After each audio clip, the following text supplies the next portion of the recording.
Doctor Shafiq সাহেব, ওনার সঙ্গে কিন্তু জেলে আমি 5.5 মাস একত্রে ছিলাম।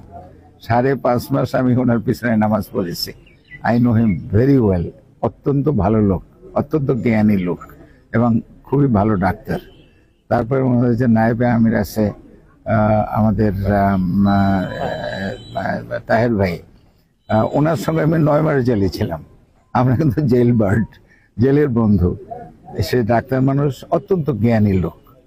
আমার অত্যন্ত, যদিও আমি বয়সে আমার কম, কিন্তু আমার শ্রদ্ধেয়। আর ওনাদের যে সেক্রেটারি পরোয়ার ভাই, জেলখানায় কিন্তু আমরা পাশাপাশি রুমে ছিলাম। অত্যন্ত জ্ঞানী লোক।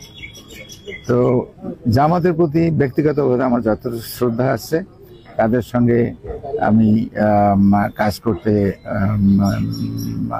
মানে স্বাচ্ছন্দ্য বোধ করি। এবং ওনাদের যে ক্যান্ডিডেট এখানে আছে নাজমুল সাহেব, সেও আমাদের বন্ধু। তার সঙ্গে আমার গতকালকেও কথা হয়েছে। তো যখন নির্বাচন হবে, ওনা আমার প্রতিদ্বন্দ্বীর বদলে ওনা আমার বন্ধু হবে, আমি যেটা মনে করি।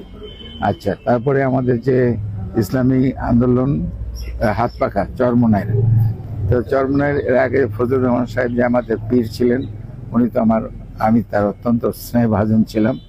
ওনার ছেলে এখন যে পীর রেজাউল সাহেব আছেন, খুব ভালো লোক, ওনাদেরকে আমি চিনি। ওনাদের যে ক্যান্ডিডেট এখানে মাওলানা মুফতি হাবিবুর রহমান সাহেব, তার সঙ্গে আজকে ভোরেও আমার কথা হয়েছে।